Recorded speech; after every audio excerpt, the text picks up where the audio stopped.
Hi hello ನಮಸ್ಕಾರ, welcome to my YouTube channel. ಇವತ್ತು ನಾನು ಯಾವ ರೀತಿ ಚಿಕನ್ ಗ್ರೇವಿ ಮಾಡ್ತಿದ್ದೀನಿ ಅನ್ನೋದನ್ನ ನಿಮ್ಮೊಟ್ಟಿಗೆ ಶೇರ್ ಮಾಡ್ತಿದ್ದೀನಿ. ಸೊ ನಾನಿಲ್ಲಿ ಏನೇನು ಐಟಮ್ಸ್ನ ತೊಗೊಂಡಿದ್ದೀನಿ ಅನ್ನೋದನ್ನ ಹೇಳ್ತೀನಿ.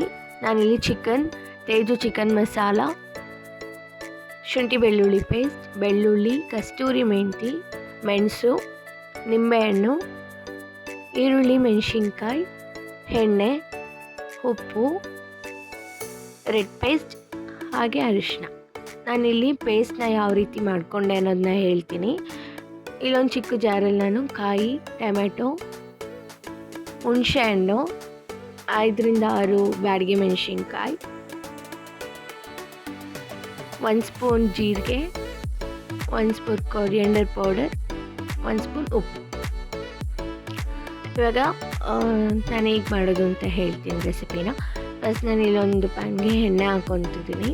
ಎಣ್ಣೆ ಕಾದ್ಮೇಲೆ ಈರುಳ್ಳಿ ಮೆಣಸಿನ್ಕಾಯಿನ ನೀಟಾಗಿ ನಾನು ಹಾಕ್ಕೊಂಡು ಫ್ರೈ ಮಾಡ್ಕೊತೀನಿ.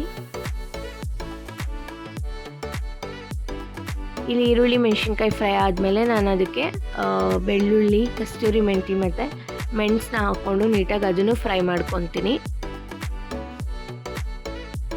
ಎಲ್ಲ ನೀಟಾಗಿ ಫ್ರೈ ಆಗಿದೆ ಅಂದಾಗ ಅದಕ್ಕೆ ನಾನು ಶುಂಠಿ ಬೆಳ್ಳುಳ್ಳಿ ಪೇಸ್ಟ್ನ ಹಾಕ್ಕೊತೀನಿ. 2 ಸ್ಪೂನ್ ಹಾಕ್ಕೊತೀನಿ ಇಲ್ಲಿ ನಾನು ಶುಂಠಿ ಬೆಳ್ಳುಳ್ಳಿ ಪೇಸ್ಟ್ನ. ಅದನ್ನು ನೀಟಾಗಿ ನಾನು ಫ್ರೈ ಮಾಡ್ಕೊತೀನಿ.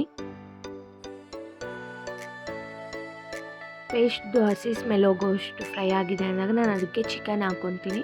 ಚಿಕನ್ ಹಾಕ್ಕೊಂಡು ಅದಕ್ಕೆ ಅರಿಶಿನ ಮತ್ತು ಉಪ್ಪನ್ನ ಹಾಕ್ಕೊಂಡು ನೀಟಾಗಿ ಮಿಕ್ಸ್ ಮಾಡ್ಕೊತೀನಿ. ಮಿಕ್ಸ್ ಮಾಡ್ಕೊಂಡಾದ್ಮೇಲೆ ಒಂದು 5 ನಿಮಿಷ ಅದು ನೀರು ಬಿಡೋವಷ್ಟು ಬೇಯಲಿಕ್ಕೆ ಬಿಡ್ತೀನಿ, ಚಿಕನ್ ನೀರು ಬಿಡೋವರೆಗೂ.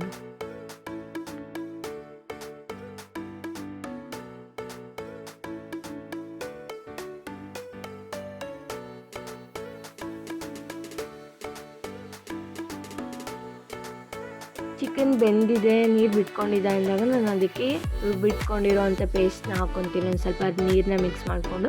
ಇಲ್ಲಿ ಜಾಸ್ತಿ ನಾನು ನೀರನ್ನ ಹಾಕ್ಕೊಳಕ್ಕೆ ಹೋಗಲ್ಲ, ಯಾಕಂದರೆ ಮುಂಚೆನೇ ಚಿಕನ್ ಸ್ವಲ್ಪ ನೀರು ಬಿಟ್ಕೊಂಡಿರೋದ್ರಿಂದ ನಾನು ಜಾಸ್ತಿ ನೀರನ್ನ ಹಾಕ್ಕೊಳ್ಳೋದಕ್ಕೆ ಹೋಗಲ್ಲ. ಸ್ವಲ್ಪ ಗ್ರೇವಿ ಕನ್ಸಿಸ್ಟೆನ್ಸ್ ಬರೋ ರೀತಿಲಿ ಯೂಸ್ ಮಾಡ್ತೀನಿ ನೀರನ್ನ. ಹಾಗೆ ಲಿಡ್ನ ಕ್ಲೋಸ್ ಮಾಡಿ 5 ನಿಮಿಷ ಬೇಯಲಿಕ್ಕೆ ಬಿಡ್ತೀನಿ. ಒಂದು 5 ನಿಮಿಷ ಬೆಂದಾದ್ಮೇಲೆ ನೀಟಾಗಿ ಗ್ರೇವಿ ಕೂಡ ನೀಟಾಗಿ ಫ್ರೈ ಆಗಿರುತ್ತೆ, ಒಂದು ಸ್ವಲ್ಪ ಬೆಂದಿರುತ್ತೆ ಚಿಕನ್ ಕೂಡ. ಆಗ ನಾನು ಅವಾಗ ಚಿಕನ್ ಮಸಾಲ ಪೌಡರ್ನ ಒಂದು 2 ಸ್ಪೂನ್ ಆಗೋಷ್ಟು ಯೂಸ್ ಮಾಡ್ತೀನಿ.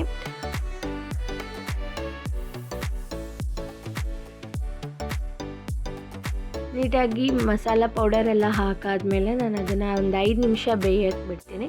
5 ನಿಮಿಷ ಬೆಂದಾದಮೇಲೆ ಲಾಸ್ಟಿಗೆ ತಿರ್ಗೋಕ್ಕೂ ಮುಂಚೆನೇ ನಾನು ಇಲ್ಲಿ ಅರ್ಧ ನಿಂಬೆಹಣ್ಣನ್ನ ಯೂಸ್ ಮಾಡ್ಕೊತೀನಿ. ನೀವು ಬೇಕಾದರೆ ಸ್ಕಿಪ್ ಮಾಡ್ಬೋದು, ನಿಮಗೇನಾದರೂ ನಿಂಬೆಹಣ್ಣು ಅವಶ್ಯಕತೆ ಇಲ್ಲ ಅಂದರೆ ಸ್ಕಿಪ್ ಮಾಡ್ಬೋದು.